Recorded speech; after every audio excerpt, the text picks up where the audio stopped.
See, sometimes you just gotta let the beat go. Get everybody all mad talking about it's 4 bars, go in. Yes. You know who it is. Even killed. Born in Texas. Raised in VA. Representing New Jerusalem. Yes. It's Mr. Logical. Do not feelings to a fact fight. Don't do it. And join me, your resident unorthodox statistician, going left so much you thought I was southpaw. Yeah, Bud might not be ready for Canelo, but holla at your boy. Tonight, we're going to talk about the AFC North. Are we going to have a continuance of Raven domination? What do the Steelers look like with their new set of quarterbacks? And more. But first, I need you to do me a favor. Like, review, subscribe, do all the good things, do all the free things. And join us for Get It Off My Chest. Starting right about now. So, I've been sitting around and, I've been talking to y'all for the last couple of months, the last year, about how I don't watch the Olympics. Yeah. Saying, now I ain't gonna lie, when I saw Team USA was down 17, I might have ran to the remote. But there's something else going on in Paris that caught my attention.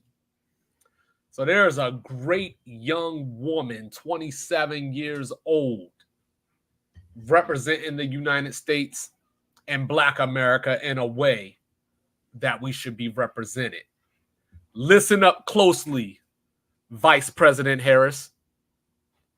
So, while I turn on TV and I get on the YouTubes and do all these things, and I see people like Quavo, and I see Meg Thee Stallion twerking on stage, I say to myself, if you're going to do something from the entertainment realm, why not invite somebody like Gabby Thomas? Now, I know she's in Paris right now, so, we got to wait for that.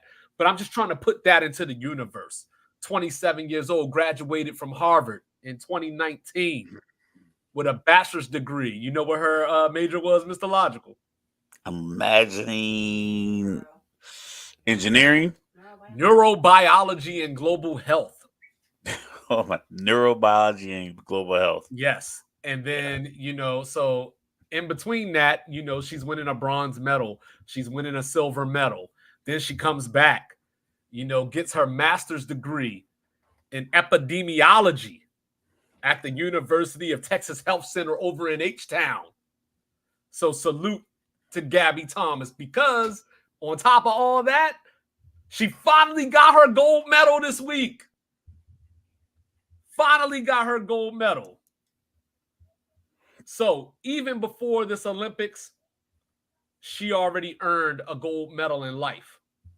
So as you pander for our votes, as you try to prove that you're down, yeah, why don't you talk to somebody like Gabby Thomas? Well said. I can't add anything to it. Can't take anything from it. Yeah. And she smoked the competition. Mm-hmm. Paris is putting on a good show. I heard a stat recently that most cities don't turn a profit when they host the Olympics. Mm-hmm. I think it's like a thing you just do, and for like the last 20 or 30 years, I believe the last people to do it was like LA in the 1980s, and I think it's because the previous Olympics had done so poorly, they were able to negotiate. They were better leverage point and negotiation point. So they were able to turn a profit. But like most of these places don't turn a profit. And we've seen stories of like the Rio, like some of those places are kind of dilapidated. But Paris is putting on a good show. I'm pretty sure there's going to be more information that comes out saying what wasn't good, what wasn't great. But As far as Right. the performances, what we're seeing, especially the women, the American women are showing out. Mm-hmm. The men leaving something to be desired. Some of them Oh, are actually killing it.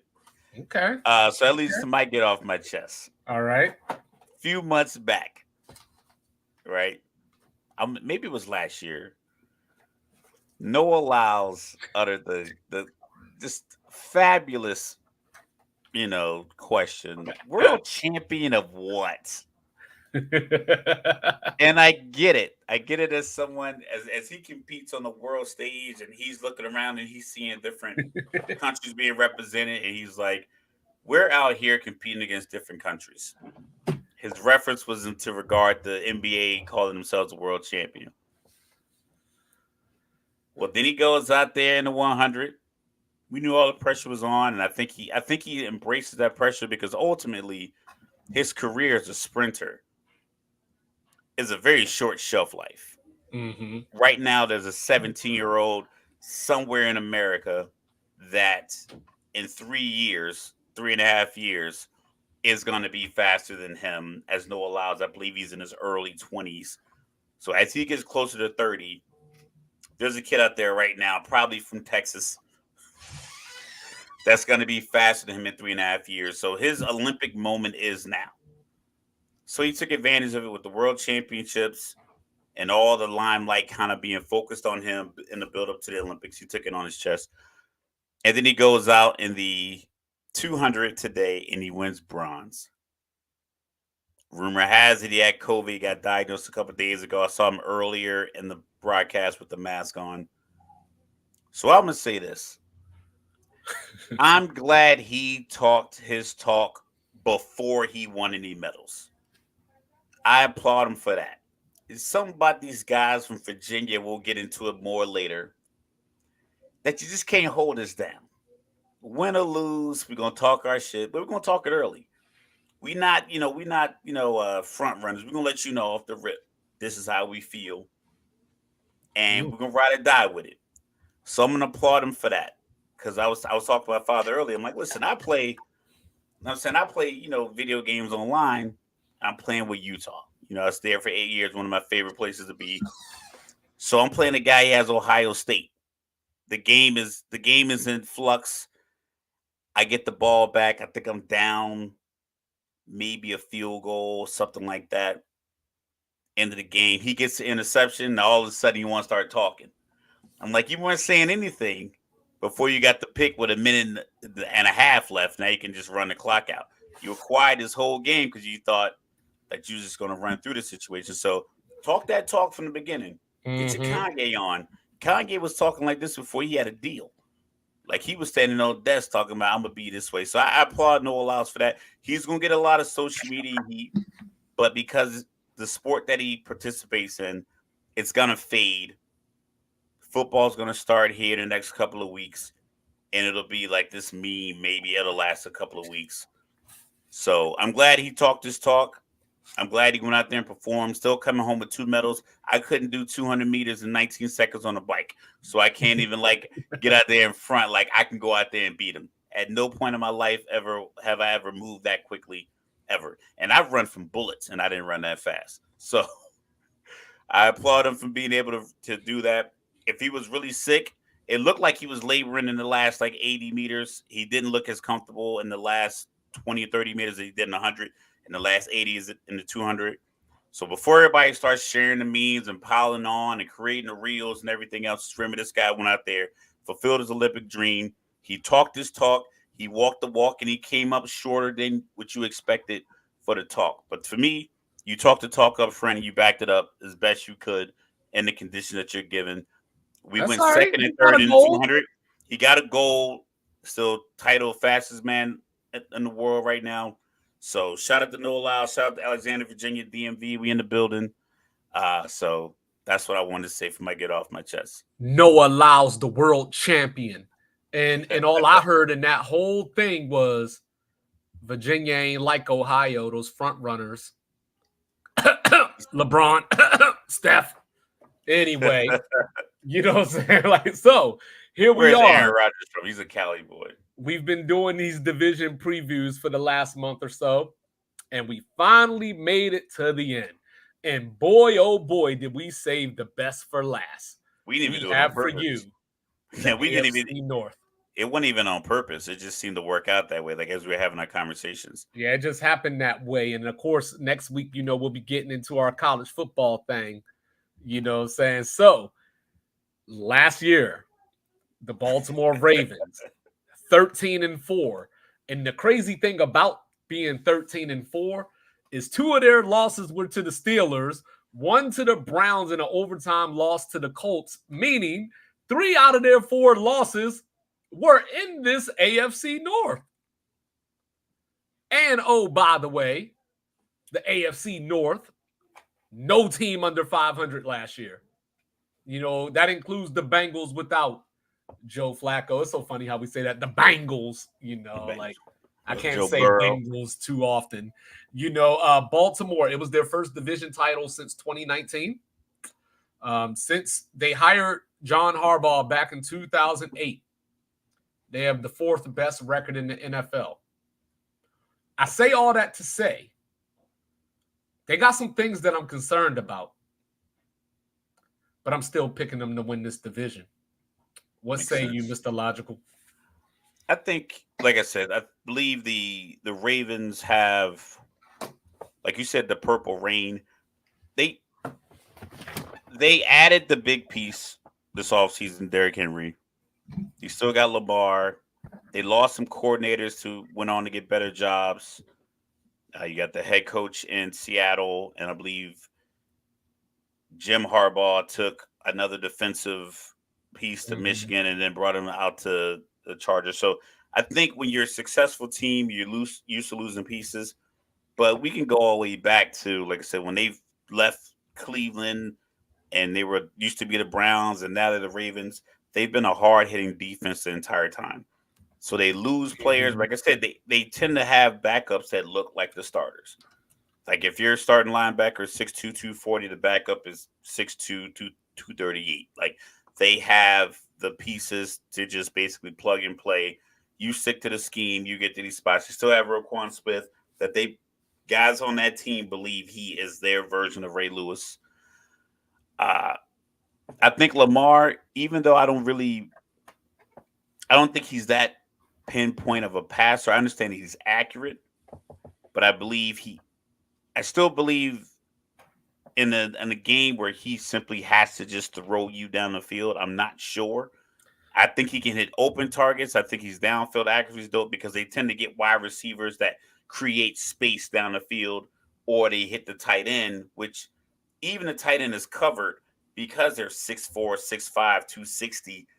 A linebacker isn't going to be able to cover that space. So even if he's on him, you get the ball here. A linebacker has to get all the way through a guy like Mark Andrews, even when they had Hayden Hurst back in the day.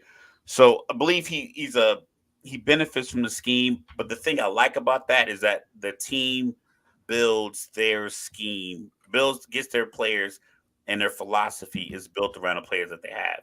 They don't go out here and try to get a bunch of speedy wide tight ends that don't block just to try to get the passing game going. Like, no, we're going to get some guys that block so we can get Lamar easy targets. We're going to get some guys that, they might not be the biggest wide receivers, but they're going to be able to create space downfield. Lamar's a great deep ball throw. So, and then you have Derrick Henry. And if you're a defensive coordinator, this is as an offensive staff for the Ravens, you want defensive coordinators to come into the game focused and terrified on a couple of aspects of your offense. You don't have a great passing threat, but the threat of Lamar and Derrick Henry opens up your passing threat because a safety comes down too far or a linebacker bites on a play action. Now you got Mark Andrews corner out, 17-yard gain, first down, keep the sticks moving. So you're keeping defensive coordinators up at night, and I think that's all you can really ask for as an offensive staff. And what's crazy about that, and I apologize in advance because I feel like this is something that you might have said later. It's crazy that Lamar Jackson won the MVP and Russell Wilson had more touchdowns than him. And they say that Russell Wilson's washed up. and like it's just crazy. We'll get there later, but just Yeah, had to throw Sean that out Payton's there real fault. quick. Derrick Henry is actually one of the things that concern me. At one point he was the best running back in the league. Now he done hit that number. He's 30, and it's not because he's 30 that I'm concerned. Before you try to jump on me, that's not why I'm concerned. I'm concerned because last season he averaged his least yards after contact since 2017. Now, that could be a benefactor of who he played for, but it's just Correct. something to keep your eye on. As we start this season, if he comes out the blocks a little slow, you heard it here first, right? But then, Yeah, I give you that. when it comes to Lamar Jackson, right? Lamar Jackson, like you mentioned, he can use those legs, except for when he's playing Kansas City, I suppose. But They would have been, if he would have scrambled twice per quarter in the first half, Kansas City would have to change up their entire defense in the second half, and he just never did it. Where Lamar did impress me though last year is that I got used to him being reliant on Andrews. And of course, Andrews went out with the injury. And lo and behold, here comes Isaiah Likely. This is what the Ravens do. So when I say that I'm concerned about them, but I'm still picking them to win the division, this is why. But my biggest concern is a really big concern. They're replacing 3 offensive linemen. So the good news is, like we said, Lamar has those legs. He can improvise, keep plays alive potentially. But in my mind, that also could mean more interceptions. And as you peel that back, Odell Beckham's gone. They brought in, our guy, Tez Walker from North Carolina, who like had his beef with the NCAA, finally got cleared to play with Drake May last year. Yeah. But I don't know if you want to rely on him this early in his career because you got Zay Flowers and a whole lot of nothing else as far as receivers go. Well, they say Bateman, per the reports, they feel like he's primed for a good, healthy season. And they figure if you get a good, healthy season out of him and Zay Flowers, I get it. I heard it all before. I don't know. Maybe it's a situation where like maybe he could have come back last year. They take your time, heal your body fully up, come back and play. Odell Beckham did have, I believe, had like his best yards per catch average of his career last year. But he only had, a little over like 37 catches or something like that. Right. I think Zay Flowers making those mistakes in the AFC Championship game, I think that's going to help because you kind of need that to focus. I remember, like, to switch sports, I remember Greg Popovich just talking about, I believe San Antonio hit like a game winner. They were down 1 and hit a game winner to win the game by 1. And in the interview, they asked him, he was like, sometimes, you don't want that shot to go in because when it goes in, you just focus on how you won. But if it doesn't go in, now you focus on how do we lose this game? And then you have to go back to the drawing board. So with Zay Flowers, if they would have got to the Super Bowl and it just was like a game where, it was back and forth and San Francisco just happened to win. But having those mistakes in the AFC Championship game, having something to like a pinpoint moment, a billboard, a tweet, something that he can use as a motivation. Like, you know what, I can't make those same mistakes, and I think that helped him out because he's talented. Maybe he's electric with his Kobe air balls against Utah. You need it. Sometimes you need to fall. Like your mistakes are your lessons that you carry forward. So I like that for them. Like I said, I like their strategy. I like their culture. I like the fact that they don't panic. Even if they don't win it all this year, I can't see them cleaning the house and firing a bunch of people. I can see them running it back. Maybe a few players won't go, but I don't think you make wholesale changes. So like I said, I like Baltimore in this division. But I do wonder if they missed a certain window. Like, obviously, their window isn't closed by any means. But, last year, we talk about it all the time. Last year was the time to get Kansas City. And maybe this year you can get them because no one's ever three-peated before.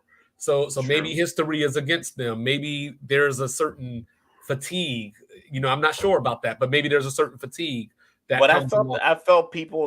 I felt like people were talking about Kansas City and the deep threat and the replacement of Tyreek Hill with Xavier Kadarius Worthy. Toney. Oh, Kadarius. Okay. Last year, I Okay. remember last year people were talking about this guy. Cannot believe they got him from the Giants for just a 5th-round pick. He's a young talent. He's fast, so forth and so on. And I believe they weren't as big on him being like that Tyreek replacement as they are with Worthy. But Hollywood Brown is still small, Mm-hmm. and Baltimore knows that he plays. Worthy still small. Rasheed Rice is still up for at least a 6-game suspension. If Saying, is he a fugitive? I don't know what's going on with him these days. 4, 6, 8. They haven't really talked about it much, but I imagine that something's coming out of the Yeah, pipeline he's got for to him get as far as a suspended punch. at the very He's got to least. get something. Something. I mean, I don't want him to per se. Like, if you're But gonna put him in jail, put him in jail. But yeah, but you have HD footage of him in right, broad daylight walking away from a car crash with 6 of his friends is like right. you But can't even like that wouldn't me. So I think Baltimore, this is their year. I think this is their year to get him too, because Baltimore he's a little loser. we're not doing that tonight. Yeah, so I believe Baltimore does have. I think they have the pieces. I don't think the division is going to be as tough this year as it was in previous years. Oh, But I we'll do. get to that as we break it down. Oh, I do. But Lamar Jackson, also last season, had a career high in completion percentage, yards per attempt.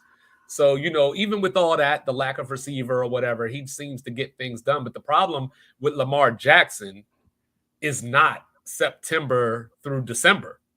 The problem for him It's comes January. after we go to winter. After the New Year's, after the Dom Perignon and Cristal popping. Yeah, but he took off without Greg Roman. Todd Monken came in, installed an offense, did different looks.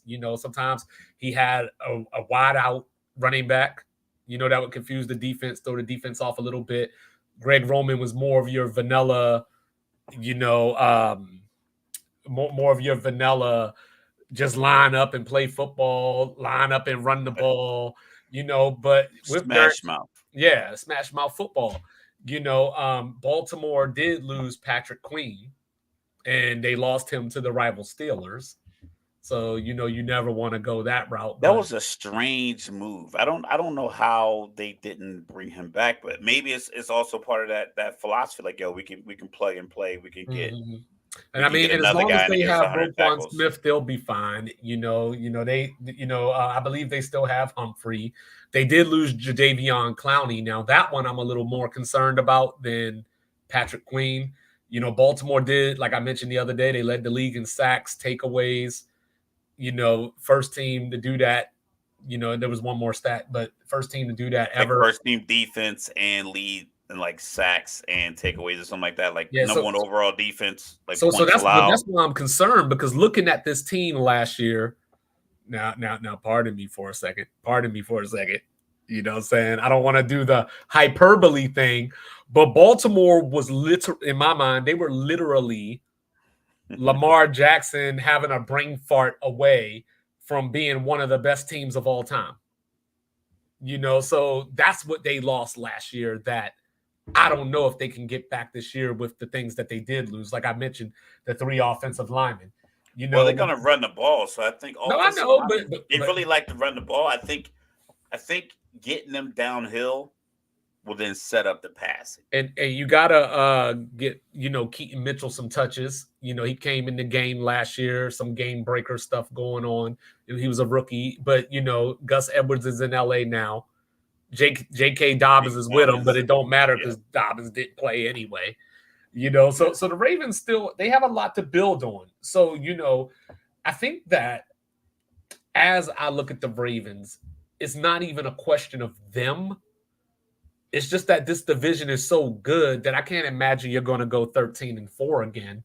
And not saying that they need to go 13-4, obviously, to win this division, but you just have a long way to fall. Because when you look at their schedule, they getting it right off top. They going to Arrowhead. right off top to start the season. So rematch. This is your chance, Lamar. You know, the team that knocked you out the playoffs. Let's see what you got. Then they play the Raiders. But then they go to Dallas. And we all know what Dallas did at home last year Yeah, that's pre-playoff. pretty solid at home. Yeah. Yeah, 8-0 during the regular season last year.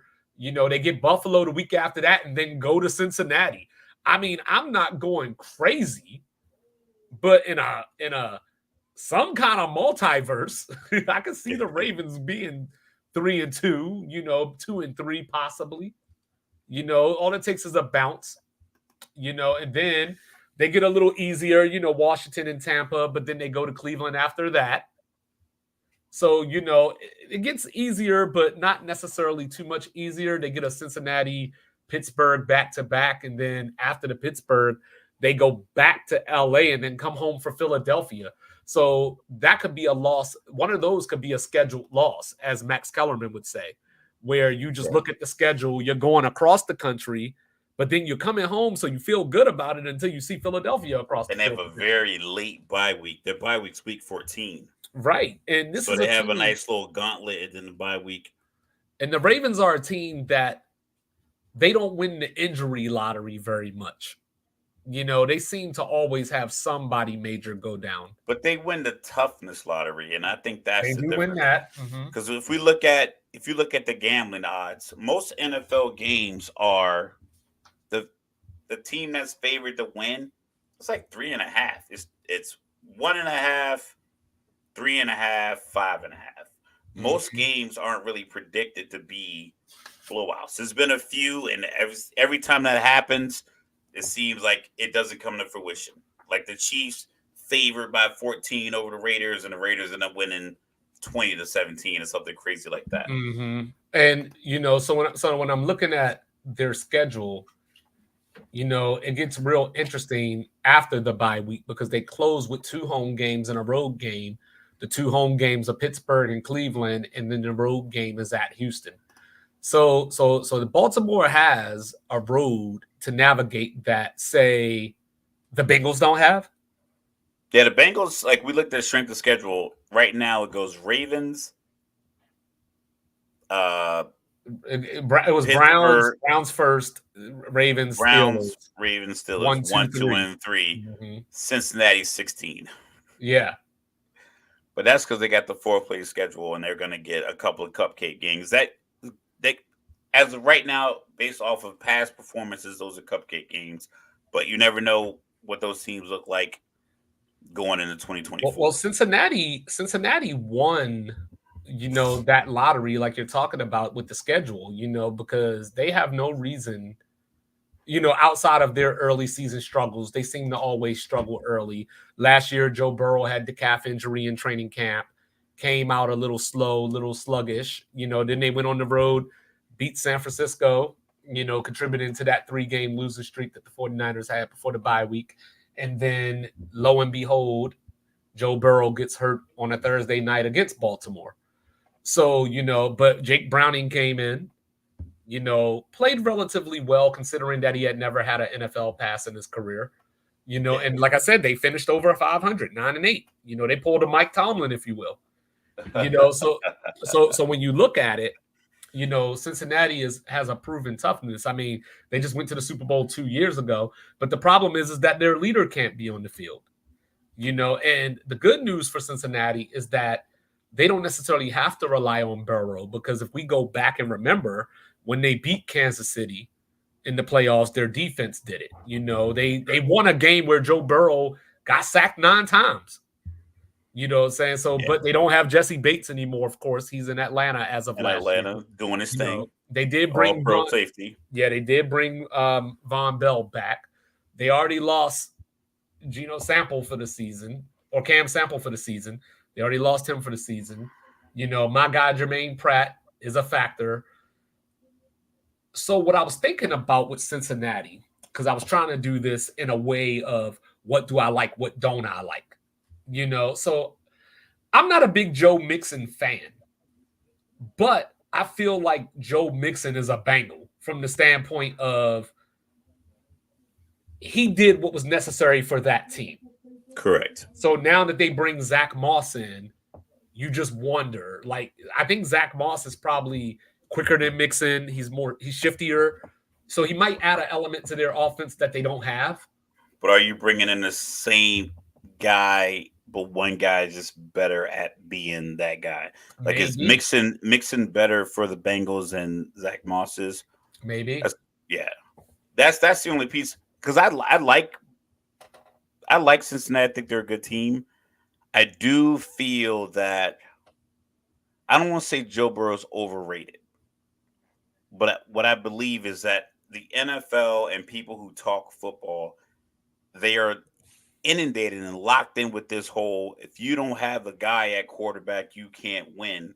So then when a team has a guy like Joe Burrow at quarterback, they just leverage this expectation on the team. And it's like, okay, we got to look at this objectively.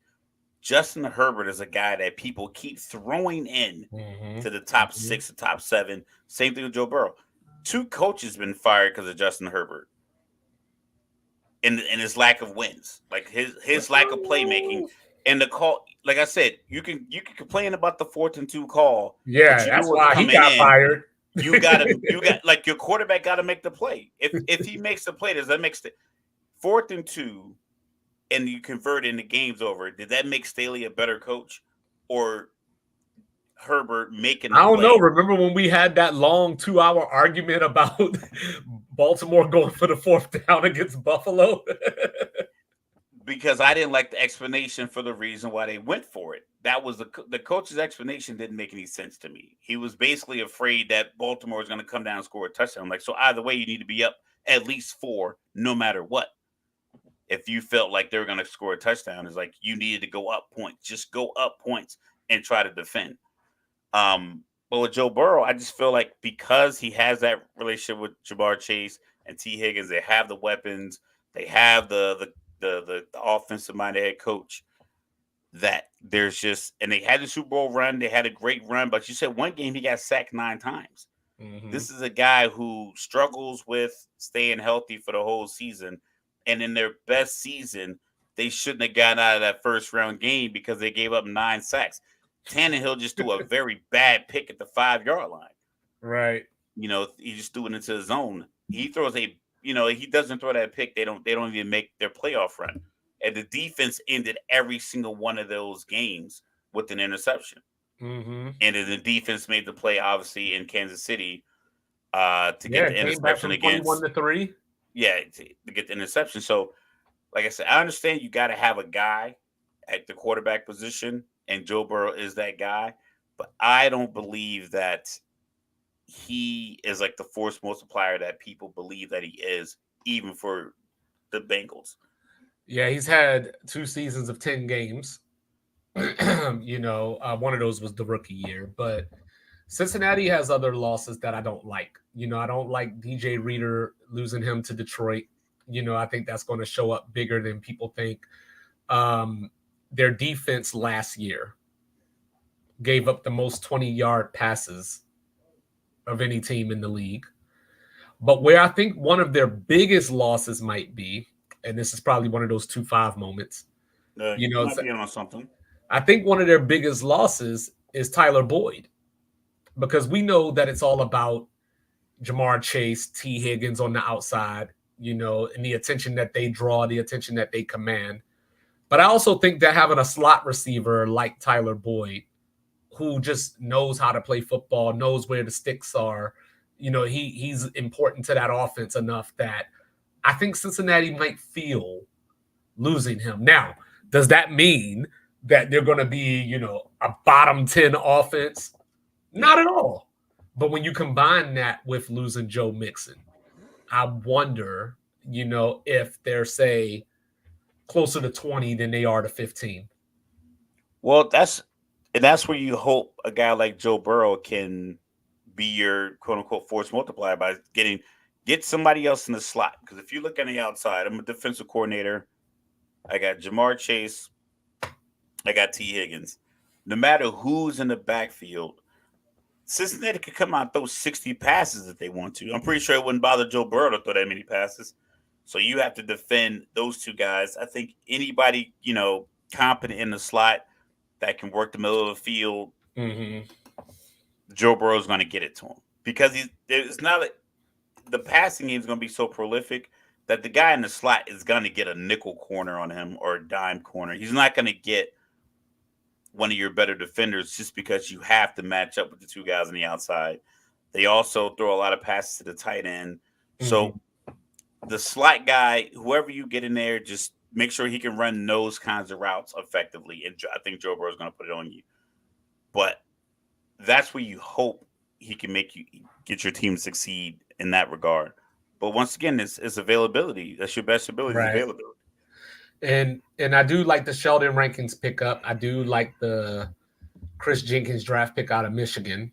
So, so maybe they'll get some more defensive pressure that they weren't getting last season.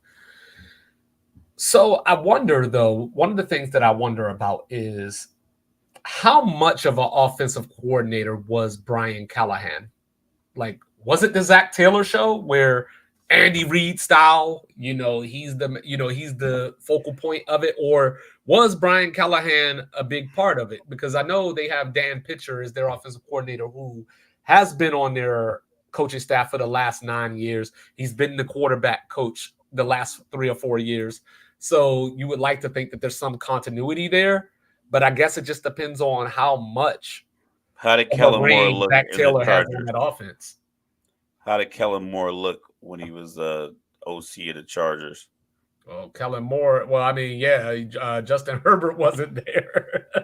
Yeah. So you go to from when you have an offensive minded head coach and you're the offensive coordinator, you're just a mouthpiece for the offensive head coach. Mm-hmm. You're just calling the plays that he wants. Very similar to when you have a top flight quarterback, Peyton Manning, Tom Brady, Drew Brees. You're the offensive coordinator, but you're calling the plays that he wants. He wants this in this situation, so you just find him those plays. Mm-hmm. It's like the waiter bringing the food to the table. Right. You didn't pick my mind. You didn't look at me and say, you know what? You want a tomahawk. I told you this is the kind of steak I like. I like ribeyes. And you're like, oh, we make it excellent, whatever. And you brought it to the table. Like that's what some of these guys are that. I mean, Callahan has a family lineage where, his father was an NFL coach. So maybe that does bode well for him. And if Zach Taylor was the guy calling the shots, then you shouldn't lose. You shouldn't lose anything. You just replace him with another guy that kind of brings you, brings the meat to your table. Pause. So old. Like okay. But yeah, let me back up for a second too. Yeah, I guess it's not. I guess I've never really been a big fan of. Excuse me. You gotta hydrate. Water's important, fellas. Well, let me back up for a second too. Let me correct myself. Cincinnati gave up the second most 20-yard pass plays in the league, but I mean that's still too high. If you hell, what I mean? The hell. If you're trying to win AFC North, if you're trying to win your division, you can't be in the negative part of a top 6 in any kind of category, in any major defensive category, and think you're going to be a winning team. It's not like the old school Colts that were like last in defense all regular season. And they got Bob Sanders back in the playoffs, and all of a sudden they're hard hitting, turnover causing defense. Yeah, and week 15, that game at Tennessee is fun, since Tennessee has Tyler Boyd and Awuzie, but looking at the Bengals schedule, like I said, I think they should start out 4-1 at worst. They start with New England, they go to Arrowhead, they come home for the Washington team, on Monday Night Football, at Carolina, and then a home game in Baltimore. That's those first 5 for you. They go to the Giants after that. Then they go to Cleveland, so back-to-back, home for Philadelphia, and then they get into the meat of their schedule, if you will, just off of, the road games involved. So they go Raiders at home, at Baltimore, at the Chargers, bye week in week 12. Yep, late bye week. Home for Pittsburgh, at Dallas, and then they close at Pittsburgh. You know what I mean? So, yeah, the Bengals have the easiest schedule in the division, but at the end of the day, like I always say, you play all the same teams. You know what I'm saying? The Yeah, difference but is the order of there them. is different. And They have yeah. a couple of fourth Oh, we're place gonna get to different teams. when we get to that black and yellow. You know what I'm Yeah, saying? their schedule is like somebody's upset with Mike Tomlin, but we'll talk about that because Yeah, their schedule makes zero sense. 0 cents. You know, but before we go there, we got to make a stop in Ohio again. You know, right down the or Down the right up the road, road. yeah, up the block. The Cleveland Browns, you know, who shocked everybody last year, won 11 games, 5 different starting quarterbacks. You know, Kevin Stefanski had my vote for coach of the year. So I don't know how I feel about the Browns, to be honest with you. You know what I mean? There's a part of me that says, hey, they could finish second in this division. There's a part of me that says, hey, they could finish last in this division. You know, and it all depends on the health of their quarterback, you know. And you know what's funny about that is the Browns, you know, Residente was talking earlier about how Greg Roman hates the black quarterbacks. You know, the Browns love the black quarterbacks. You got to look at that roster. They're all black Deshaun quarterbacks. Watson, Jameis DT, Winston, Pro Bowl Huntley, DTR. You know what I'm yeah, saying? Just black quarterbacks everywhere. everywhere. You I'm know? saying black excellence. Yeah. Too bad. So Too, people. So, too bad it won't translate. so so I so don't know if Deshaun Watson has the passion to continue to play football. well, we're gonna find out. You know what I'm saying? I think It that just doesn't seem. It just does not appear that. I don't know. It just when I watch him play, and then we had the issue when he was like injured, and they thought he was going to play, and then he found out that he was hurting for weeks. And I get it that you're playing through injury. It just felt like ever since all the allegations came out, the fire to play has subsided. It doesn't look the same. He doesn't look as dynamic. He was the more accurate Lamar. He was the accurate Lamar Jackson. He was national championship winner. He was dynamic on a bad team in Houston. We have that clip of J.J. Watt apologizing to him when they walked off the field when they went 4-12. I believe he had like 33 touchdowns and 7 picks that year. Like he just looked like he was going to be the mobile quarterback that won the Super Bowl that defied the odds. And now he looks older. I know his record wasn't the same. I think his record was like 5-1 in the 6 games that he played, but he wasn't averaging 200 yards. He wasn't rushing the ball well. It just was like 61% of his passes. I mean, it just didn't feel well, when right you before he watched got him. hurt, he led that comeback in Baltimore. Yeah, but even with that, it just doesn't feel. Well, the flashes Like are there, and don't you dare bring feelings to this fact fight. Now, when you see it, the facts that I see, they don't really produce a situation where like I believe this guy can get that team over the hump. Mm-hmm. Well, but The that's money, the thing. it's like where's the like I don't know. I believe there's a not lack of motivation, but it's like a lack of love. Like how we talk about Clowney. Well, there's a Clowney certain just like it feels like hunger he just element. plays. Yeah. Does he have it? Well, like this is the thing, though. This is the thing. I don't think he needs to put him over the top. I mean, you go back to last year, Joe Flacco came in through 13 touchdowns and 8 interceptions, and you would have thought that was good enough to get a statue around Cleveland Stadium. That's, and they were, the trendy pick for people, they're going to win a playoff game. They're going to do backup. this. He's a backup. He's not a 200. He's not a I know 230 that. million guaranteed guy. No, that's so fine. like I think the mindset, like I'm walking, like that's what I'm saying. Like he had a situation where I believe he was somewhat railroaded by somebody in the Houston organization. I think information came out, and the way it came out was to try to, assassinate his character, for lack of a better term. Mm-hmm. But then he gets the big deal anyway. And maybe he lost love for the game during that process. Maybe he lost love for the business. I don't know. You got to figure. And then he gets paid. But like, I don't know if I could say somebody loves or doesn't love the game when they're on injury reserve. You know what I mean? Like that's kind of tough.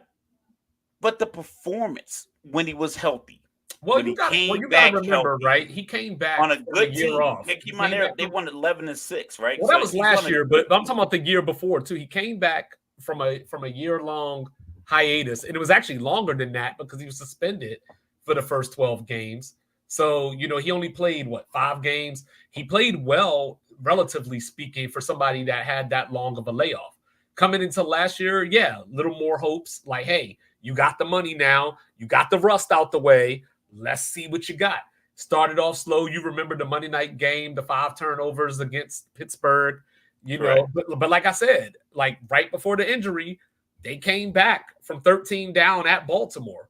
Yeah, This but he team that wasn't was 13 he and 4. wasn't throwing the ball for over 200 yards in any of those games. That's fine. And you know what? Like, If if you're I'm just paying you no, 230 but million, you owe me a I think we're yard for conflating two every different things. $1,000,000. I think you owe I me think a we're yard for conflating every two million different things. dollars. I think we're conflating two different things. Yes, with the money, that you're paying him, you want Josh Allen. You want Patrick Mahomes. You want, hell, Jordan Love, I guess. You know what I mean? But I want but I want Deshaun Watson. I want the guy that was in right, I Houston. know. But what I'm saying is, though, with this defense and this team, he doesn't even need to be that. So, like, yeah, so it's a disappointment because of what you paid for him. But you don't need him to be MVP of the league. You don't need him to be a Pro Bowler for the Browns to be successful. But that's the thing. That's a requirement for Jacoby Brissett. For a guy I'm giving $230 million to, I need a guy that deserves $230 million. I get I that. don't I don't need I don't need And that's what I'm saying. We're talking about two different conversations. I'm just talking about how successful the team can be. You're correct, but I'm just saying that for the but that's Cleveland Browns to do what people thought they could do last year, he doesn't have to be, if he's as good as Russell Wilson was last year, the Browns are in the playoffs again. Yes, but if he's not up to par and I'm paying you this much and you have a stretch, say the first 6 games, we'll get into their schedule. Like I haven't looked. I know, Mike. He showed them go, all those picks, didn't he? Yeah, 6-6. So they 3-3 in their first 6 games, and his numbers are pedestrian. Well, and your defense is playing like a top 3 defense like they played last year. They're going to be the best defense in the league this season. And you have the conundrum that Denver had a few years back where, like, if you would have scored 17 points, we would have been undefeated kind of situation. What if that's what ends up in Cleveland? Because this guy just doesn't have that same fire. But you can't bench him because you're paying him $230. Mm-hmm. So you're just kind of stuck with a guy who his play isn't on par with the better upper echelon play that you're getting from other parts of your team. Nick Chubb comes back healthy, you're going to have a great run game. He's lifting weights again. I saw him training. The defense is going to be top notch. So if I have a quarterback that's literally the reason why we're not 5-1 in that 6-game stretch, and I have 2 years of information saying like why he isn't performing well, and then it's like, but you can't bench him because you're paying him so much money. But see, I don't know if you get the 11 wins. It's the same thing though. Like, it's scheduled for them. Like you said, like they got the number 1 strength of schedule in the NFL. You know what I mean? They start out at, or at home against Dallas. You know what I mean? Just starting out. Granted, it's at home. They go to Jacksonville the week after that. They get the 2 gimmies potentially with the Giants and at the Raiders, but you never know with those West Coast trips. Then they go to Washington the next week coming off of going to Vegas. So that's going to be a tough turnaround. At Philly, home for Cincinnati and Baltimore versus Los Angeles, the Chargers. Bye week 10 at New Orleans, the House of Horrors. Pittsburgh at home, at Mile High, at Pittsburgh. So when they were putting these schedules together, they were like, yo, we're going to make them go to Vegas and then come all the way back across the country, past Ohio, go to Landover, Maryland. Then later in the season, I'm going to have them go out to Mile High, cross country, play in the altitude, then come back across the country to go to Pittsburgh And then you get Kansas City the week after that. You play Kansas City, the defending Super Bowl champs, by the way. Then you go to Cincinnati the week after that. Then you think like, okay, whew, it's over with. No, because you closed the season at home with Miami and at Baltimore. I mean, so the Browns, so Deshaun Watson could be better, but the record might not even show it. Yeah, that's my, like, I would, if I had to pick a team, I'm tossing up between Cincinnati. I mean, the Pittsburgh schedule is so tough that I think by default, Cleveland with their defense is probably going to finish ahead of Pittsburgh. You damn right they are. Because Mike Tomlin's going under 500. And I don't know. This is a tough division because I can't say definitively, and I can't even believe an argument that if someone looked at me in my face and said this is exactly how it's going to go in this division, and it's like, I don't know, because we could look at as we get into Pittsburgh here shortly, we could look at Tomlin's never been under 500, but we have this gauntlet. Was it the last 8 or 9 weeks of the season? Yeah, where it's just like you wouldn't do that you wouldn't play that schedule in a video game, let alone in real life. What the Pittsburgh not only that, but let's see, I had it written down here somewhere. But they have a stretch like that Christmas stretch. They play 3 games in 11 days. You know what I mean? 3. So you know what? Fuck player safety, I guess. You know what I mean? But they're and in those 3 games, so if you're gonna play 3 games in 11 days, give me the Giants. Throw me a Carolina in the middle. Give me a Tennessee. Give me a shit sandwich. Don't give me Baltimore, Philly, Kansas City. A shit stew. Give me a shit gumbo. Everything in is good. Then for them, mix it all in there. Eat this up, Pittsburgh. So this is the thing, right? Steelers fans, I got good news for you. You don't play a division game until week 11. The bad news is weeks 11 through 18, you play your division twice, all 6 games. So your asses better start off something like 7-2, if Tomlin is going to keep this streak alive. And to Mr. Logical, he always does the whole, if you got 2 quarterbacks, you got no quarterback. This is the problem, though. This is the problem. I agree with you that Russell Wilson has not been as bad as people have stated.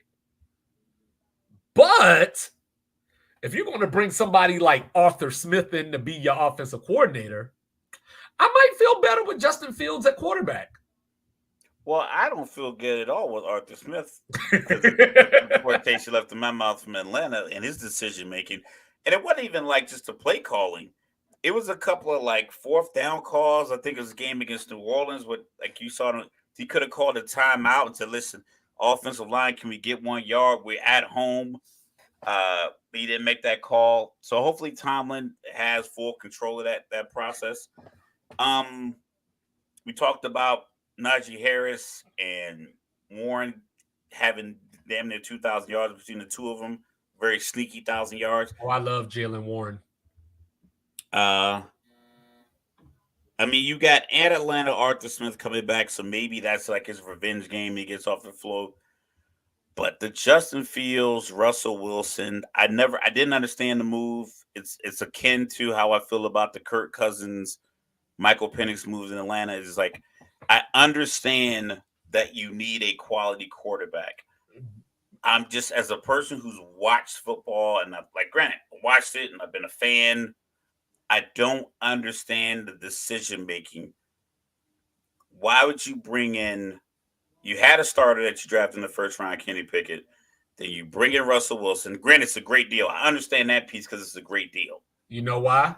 $1 million. I think they're playing like $1.25 million out of his $39 million, and then Denver's picking up the rest of the tab. Why you do that?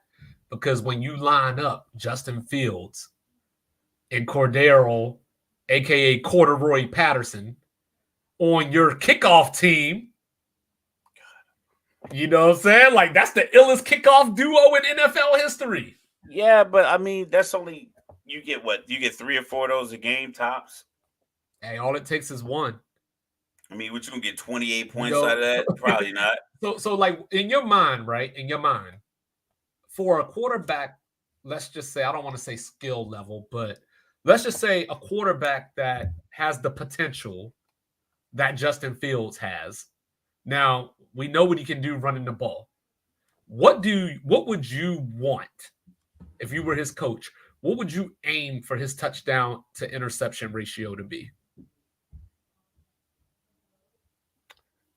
Like how many touchdowns per interception would you want? I'd want any one of my quarterbacks 2 to 1, 2.5 to 1 would be even better. He's 4-3. Well, that's the problem. And the problem that Justin Fields has is he does tend to hold on to the ball looking for the big play.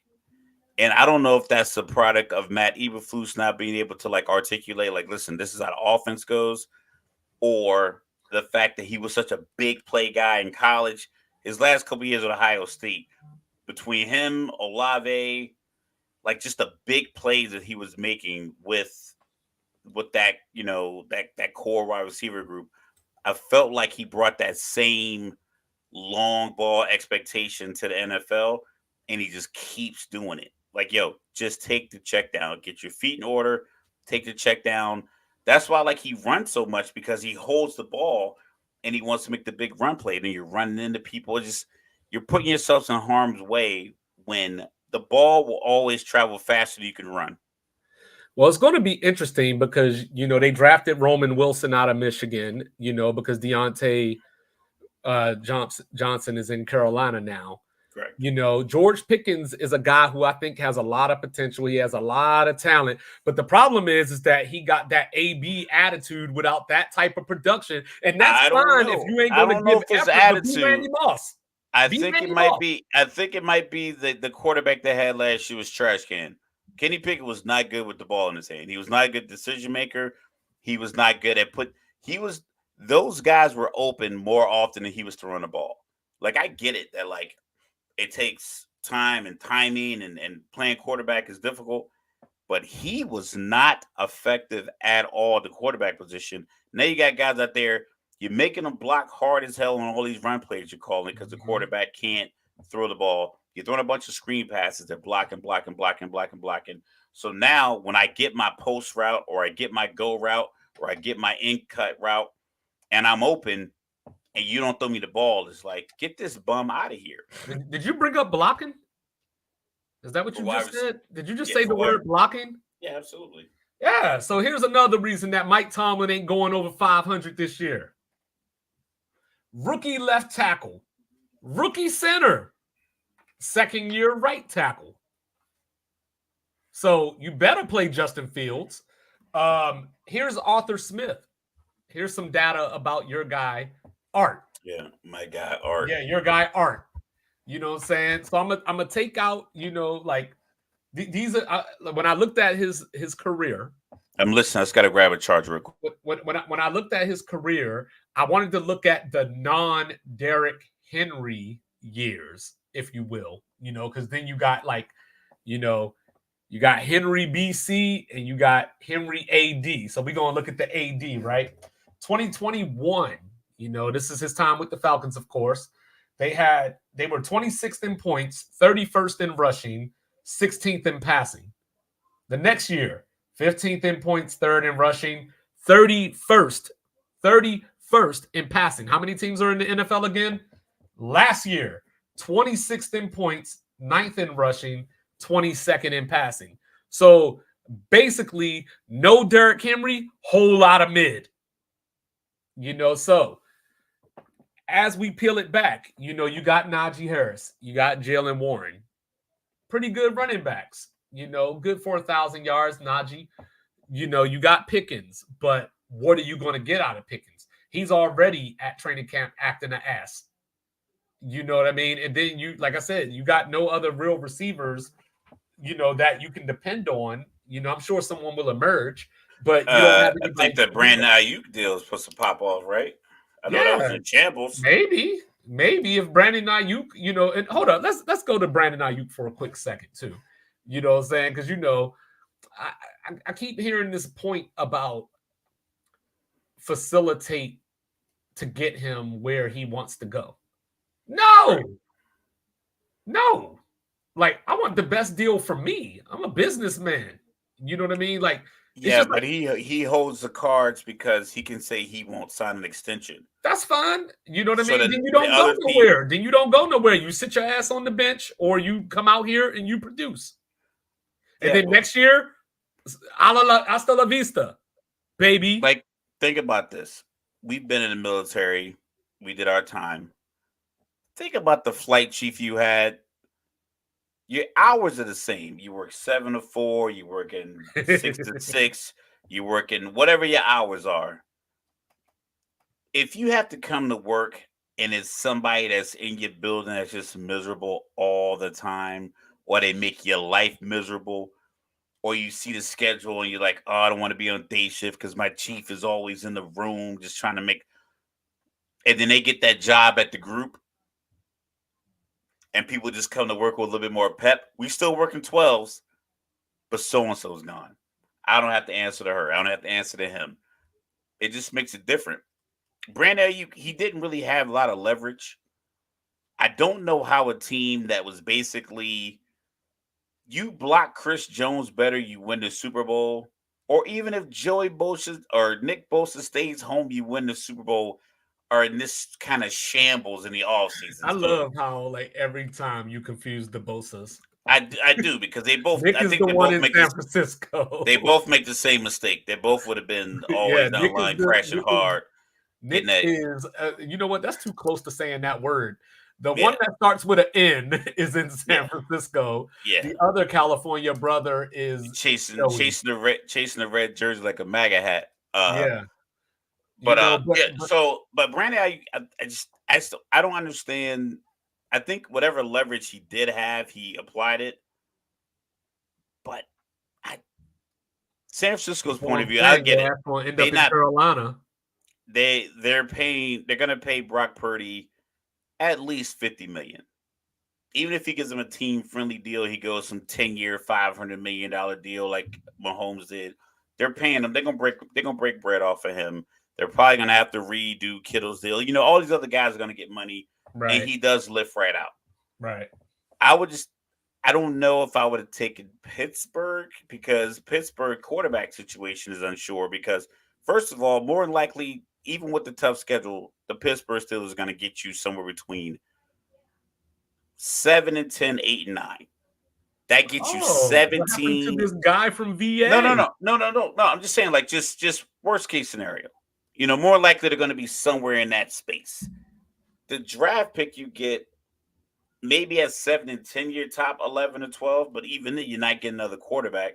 So if IU's looking at it like I can go there and we can win 11 games because I'm there, but that would be predicated on them locking in a starting quarterback.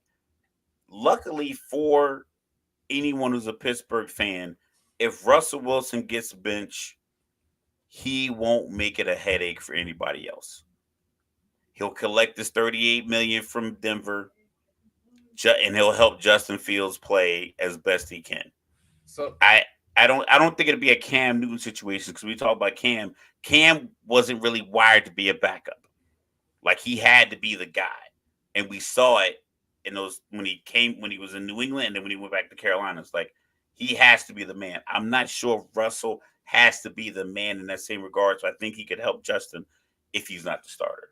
So I do like some things that the Steelers did this offseason. I do like the pickup of Dante Jackson. The Steelers defense was abnormally bad last year. And of course, we always talk about coming into last season, the Steelers were 1-10 in games that TJ Watt didn't play. So that was a concern of mine. They got a guy out of NC State that I really like, and not because we share the same last name, but Peyton Wilson at linebacker. That He's was had a a few, steal. it was a Had a steal. few He's had some injuries. injury, but you know what I mean. I think he's going to be really good, and I think going to be in the conversation for defensive rookie of the year. So they picked up Deshaun Elliott as well from Miami. So Pittsburgh, at the very least, they've done some construction to their defense that theoretically should improve their defense. But like I said, looking at the schedule, right? So you mentioned it. Open at Atlanta. Go to Mile High, come home for the Chargers, go to Indy, right? So 4-0 potentially, maybe if you're what Mr. Logical and other people think Mike Tomlin is, maybe you're 4-0. 3-1 at worst. You come home for Dallas, go to Vegas, Sunday Night Football against the Jets at home, Giants at home. Sounds good. You get your bye week 9, feeling good about yourself. And, you're like, whoa, I know we mentioned it, Mike. Well, we mentioned it in the Baltimore part, but to reiterate, Pittsburgh has Patrick Queen as well. You know what I mean? But then they come off the bye week. And, this sounds like 2020 to me, where they started out 11-0 and finished 1-5. And, of course, that first loss was to those mighty, mighty Commanders. So, so Pittsburgh coming out of the bye, comes the Landover. Then they get Baltimore at home, at Cleveland, at Cincinnati, Cleveland, at Philadelphia, at Baltimore, Kansas City, close with Cincinnati at home. That at Philadelphia, at Baltimore versus Kansas City, that's that 3 games in 11 days I was talking about. On top of the 4 division games in a row. Yep. And then you have your 3 Cincinnati games in 11. Cincinnati's going to catch them when they're coming off of a bye. So like in my mind, that's 4 of your losses right there. And I don't think I have to struggle to find many more. I mean, theoretically, 1, 2, 3. So week 1, 2, 3, 4, 5, 6, 7. They realistically could be 6-2 or 7-1 going into their bye. Well, that's if so. Like, all right. So let's back up for a second. I can leave the money out of it. Leave the money out of it. I can count Atlanta. What's the Denver, difference between Chargers. them and Cleveland? Like, for them to be 7-1, those quarterbacks got to be at least decent. I don't, like I said, I don't believe in repeated success for Cleveland. We saw when they had the success with Baker Mayfield and Stefanski and Skip Bayless, you talk about all the time, 8-3 down the stretch. They beat Pittsburgh in the playoff game. And then the following year, they were falling apart. And then the year after that, they went and got Deshaun Watson. So it's like, I don't know if they have sustained success, because I don't know if their model is like, this is who we are as a team. But while everybody is focused on Deshaun it was Watson, like how Minnesota went 13-4 with Kirk Cousins. And then coming into the following year, it was like, well, they were last in like the point differential. Were, like, their record in one possession games was astronomical. Well, that's so how I feel about. You didn't really expect. You didn't really expect. Yeah, you didn't really expect. Right there, you were in my head right there, because the Steelers went 9-2 in 1-score games last year. But they always do that. They always. Yeah, they do. But but at the same time, when they had. But at the same time, that's not a formula. When you're looking at a schedule like this, that's not a formula to rely on. But you said they lost. They beat Baltimore twice last year, right? They did beat Baltimore twice last year. These division games, you just don't know what's going to happen. You just don't know. So that's what I'm saying.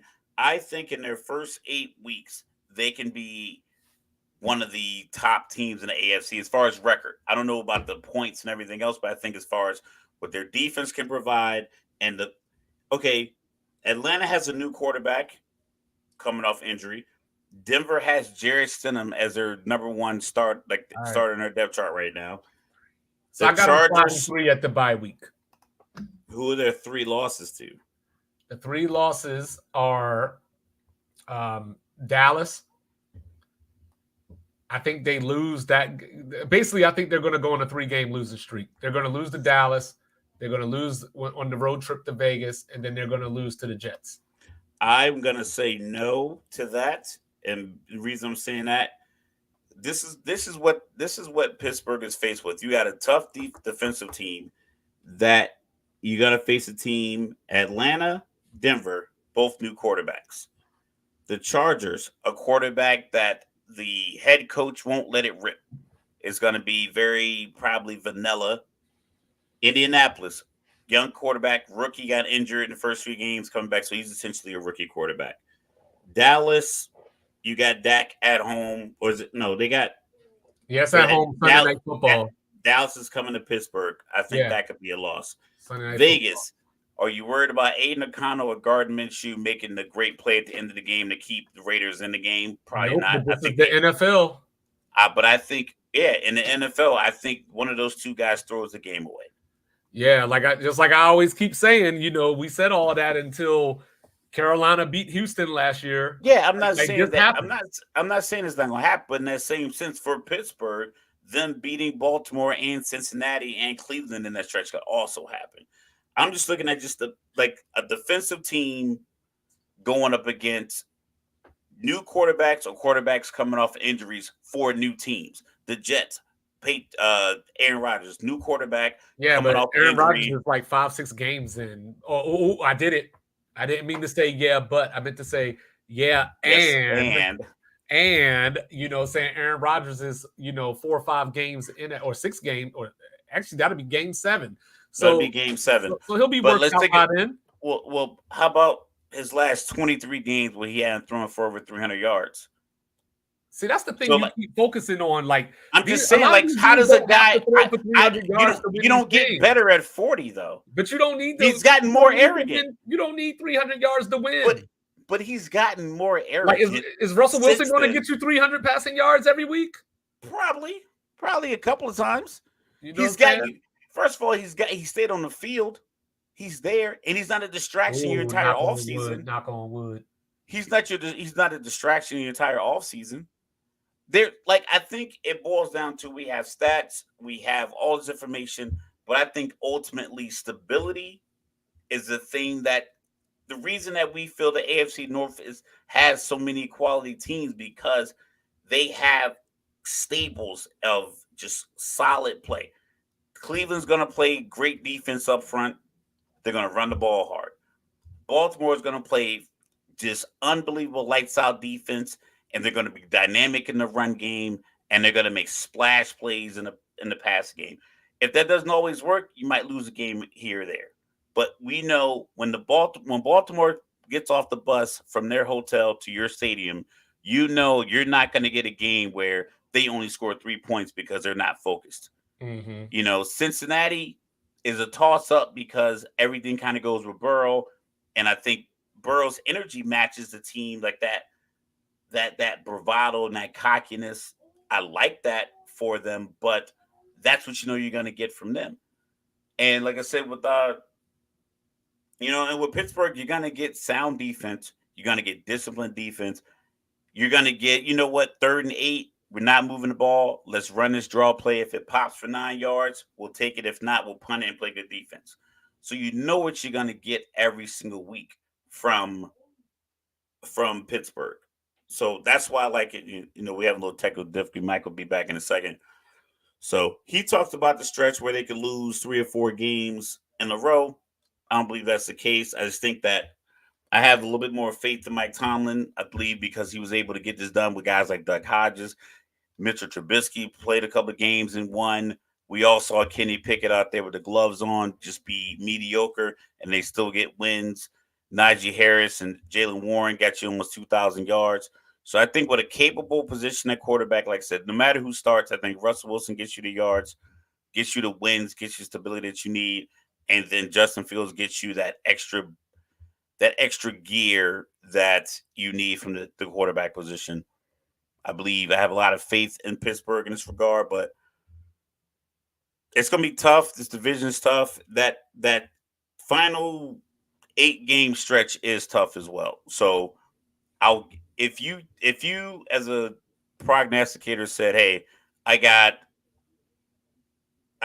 Pittsburgh 8-9 because of that final stretch," I can't argue against it because of the way it's currently laid out.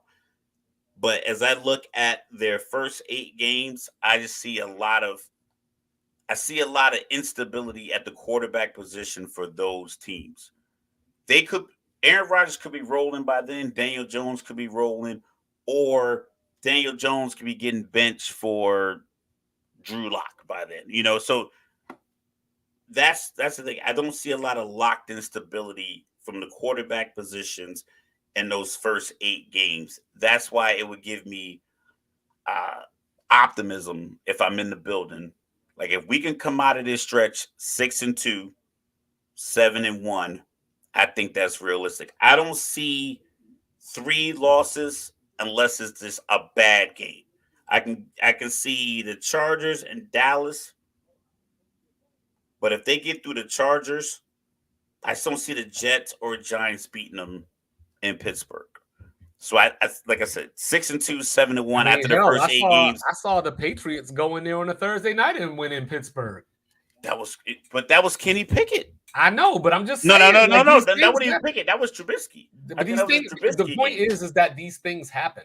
Like, you know what I mean? Like, yeah, we can look at the schedule and say this team is better than this team, so they should win. But we know that the NFL does not work like that. You know, Oh this ain't yeah, like I college said, football. I This get, ain't college but football where it's you know Alabama's going to beat Vanderbilt. oh, I'm not saying like I think one team is more dominant. I just think that I believe Pittsburgh with Russell Wilson or Justin Fields will be solid at quarterback. And I You think could, that having you know, like players get fresh starts all the time. You know, I think that Jerry Judy is going to help Deshaun Watson as well. With Amari Cooper, 2 very good route runners, maybe the they best say tandem. Amari Cruz might be the best route runner Yeah, I in was the going to league. say that might be the best That's tandem of route runners in the league. You know, Jerry Judy just has to put the rest of it together. yeah. That's the thing about this division. And Somebody's gonna go 8-9. but the good news for the Browns is that, like, to your point about Deshaun Watson and all the stuff we were talking about, is that the Browns also have a running identity too. So we'll see what Chubb looks like. They went How and yeah, got like when are they bringing him back? They bring him back. Is he they on the went and pup got list? they went and got Deontay Foreman. Or Freeman. Yeah, Foreman. There you go. I always mess that up. Deontay Foreman. The Jerome AFC Ford. North, they just know how to build teams. Like if I'm Yeah, like everybody keeps hiring Patriot executives to be their executives. Like, oh, I'm getting a guy from the stay away Patriots. from the Patriots. Man, I'm getting a guy from Cleveland. I'm getting a guy from Baltimore. I'm getting a guy from Pittsburgh. I'm getting a guy from Cincinnati. Maybe not Cincinnati. We got one rule They on just started sports. kind of getting together. We got one rule on sports reports is ordered. You don't let friends hang with people that draft Mac Jones. Yo, remember when they said Kyle Shanahan went up to 3 to get Mac Jones? I was like, I know. I don't No way in hell. Man, I don't know how many times I called you and was like, who? Like I was like, we need to have our own show because I was sick of people saying that. Like, no one goes up to get Mac Jones. He would have fallen. Then Kyle Shanahan said, "Hold my beer. I'm going to do something dumber than that." I'm gonna trade him. I think McCorkle might have done okay with Shanahan. Nah. I said okay. I didn't say he was going to be a star now. Wait. I think McCorkle should have gone to Kansas City to be the backup. I think he should have sat there and learned from Andy Reid. You know what I'm saying? Yeah, he'd have did that. He'd have turned into the Peter Man. Because he's not going to learn shit from Trevor Lawrence. He's not going to learn shit from Trevor Lawrence. They're in the same class. But yeah, how you two to sit next to you?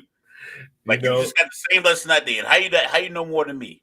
But but to put the bow on it, I'm gonna go Baltimore 11-6. I'm gonna go Cincinnati 9-8, Cleveland 9-8, Pittsburgh 8-9. So, for the record, under 500. All right, just to be a diva, I'm gonna go Pittsburgh 9-8 and Cleveland 7-10. I think we had this argument last year too, if I remember correctly, when we made our picks. You were like, Cleveland's going to finish ahead of Pittsburgh, or one of us said it, and the other one was like, no, like So I don't think hadn't had faith in Deshaun Watson. Well, it might have been me. I probably picked Cleveland over Pittsburgh last year as well, but I didn't. And the thing with Cleveland, I didn't like the way they handled the Baker Mayfield situation. I just thought it was kind of like. I think if more people liked Baker Mayfield, they would have been a little bit more like, what the fuck? Yeah. Like, imagine, okay, same situation. Mac Jones, went to Jacksonville and they gave Mac Jones the extension and let Trevor Lawrence walk. Like, that's the equivalent. Their records are pretty much identical. They had a playoff win. They had some struggles. Had the coaching changed everything else, and then they bring in another guy from another team that got cast away from another team, and then they bring that guy in and give him a guaranteed extension, and then like send the other guy away. I'm like, no one was in an uproar about it. Like, oh yeah, Baker deserved it, but yeah. So I think that's why I didn't rock with Cleveland too tight. But it's all good. You know what I'm saying? So, ladies and gentlemen, that was our last NFL division preview. Thanks for sticking with us. Next week, it's time. It's time to talk about some college football. It's time to sit in awe and watch Mike break down every single. Oh, hold on real quick for Mike. So, I bought NCAA. I called Mike. I got the game downloaded. I'm like, Mike, I'm trying to find a team with a fast quarterback and fast wide receiver. Off the top of his dome, he was like, oh, you go to this school. This guy's got a fast. They got a freshman. They got this guy. He came from here. He's a 5-star out of this high school. And yes, Mike, I did tell him about Orgy.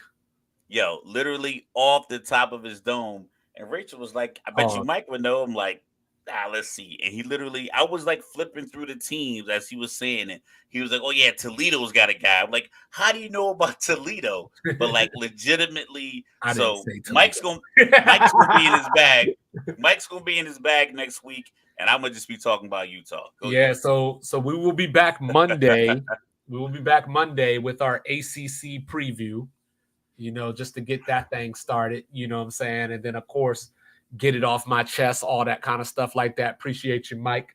And then, as we get closer to the NFL season, we get a chance to check out some preseason, figure out who's on injury reserve and all these type of things. Because unfortunately, my guy, Rondale Moore, for example, is already out for the season. But then we'll be back with playoff and Super Bowl picks, so we'll get that thing started. But for the time being, it's all about college football. And you know what? Tell grandma that we love her. Be careful walking down those steps. You know what I'm saying? We will be back. We love you. Like, review, subscribe. Do all the free things. Do all the good things. And then we'll see you in a few days. Thanks for your support. Thanks for your time. You know what I'm saying? And thanks for being here with us on Sports Reports as ordered. Peace.